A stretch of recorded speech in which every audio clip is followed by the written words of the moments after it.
Hey guys, welcome back to my channel. If you're new here, you are welcome. My name is Sele Kalio, and on this channel I teach you how you can make DIY skincare products and also skincare products that you can sell to make money for yourself. On today's video, we're going to be making a 5% glycolic acid serum. To make this serum, you will need some clean beakers, which I am showing you here, and after that you need water. Now I'm going to measure out my 5% glycolic acid out of a 99% purity. So if you don't know how to do this, I'm going to leave a link up here for you guys to watch that video so you can make your own glycolic acid concentration that suits you and your formula. Please take note that I didn't heat this water.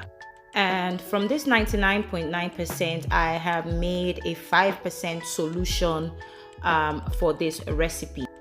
Glycolic acid is made of small molecules that helps it penetrate the skin deeply and helps to debed dead skin cells. It helps to brighten, renew your skin and gives you a more healthier looking skin. Glycolic acid also has antibacterial and antioxidant activities which can also help improve your skin's appearance, especially when you have acne. Here you can see how this is dissolving beautifully. If your glycolic acid is not dissolving like this in water, then you're not using glycolic acid, period. So here I am just making sure everything is well dissolved. As you can see, it is very, very clear. You won't even know there's anything in it until you check the pH. And now we are going to put this aside and move on to our other phase, which is our phase B. And in this phase, we're going to be using glycerin. Now, glycerin is a humectant, which is a substance that allows the skin to retain moisture, so it can increase the skin's hydration. It relieves dryness and refreshes the skin's surface. It is also an emollient, which means it can soften the skin as well. We are also going to add propanediol, which is what I'm doing right now, and propanediol is also a humectant, which means it is moisture retaining. It is a solvent, which means it has the ability to dissolve, and it is also an emollient, which helps to soften the skin. Now we are also going to be using hyaluronic acid.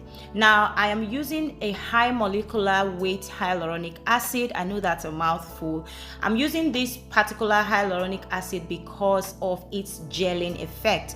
Now this is what we're going to be using as our gelling agent for this product. Now it doesn't only work as a gelling agent. Hyaluronic acid also increases the skin's moisture, and it also reduces the appearance of fine lines and wrinkles.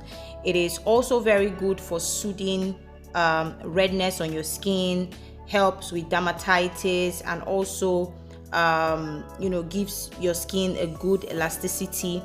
And basically it is very, very good for skin hydration and all of that. So we are adding it here for both the gelling effect and for the skin benefits as well. Now I'm adding it into the glycerin because it helps it dissolve beautifully. As you can see, it dissolves into a beautiful milky consistency, which will make it easier to dissolve when you add it to your water phase. If you just add it to water, it will give you that clumpy effect, and now we don't want that. So make sure you always dissolve your hyaluronic acid in your glycerin. So I went ahead to measure out our water phase, which is our phase C, and I went ahead to add our phase A into our phase C. Now this is our phase A, which is our glycolic solution. Like I said, I'm going to leave a link for you guys to see how you can make your own glycolic solution. I have added that into our phase C, and now I'm adding our phase B into our phase A and C. And our phase B is our hyaluronic acid, glycerin, and propanediol mixture. Now don't forget to add your Jamal Plus preservative at this point. Now go ahead and give that a thorough mix. Make sure everything is well incorporated. Now as you mix, you notice that your product becomes thicker, and that is because of the hyaluronic acid, because it begins to thicken up and give you that very jelly beautiful effect. Now if you see it become grainy a bit, don't worry about it. Just keep on mixing it, and then you can leave it to thoroughly and properly dissolve for at least 24 hours before you come back to bottle it, or check how it's dissolving. I naturally like to leave my products at least 24 hours before I bottle it, because I have to check the pH again after a day before I bottle. So this is me just going ahead to cover it for a bit. Make sure you cover it because you don't want debris and dirt dropping inside. And this is a few hours later, and this is what we have. We have a beautiful gel. Now you may get a clear, very beautiful clear gel effect, and that is not what I want.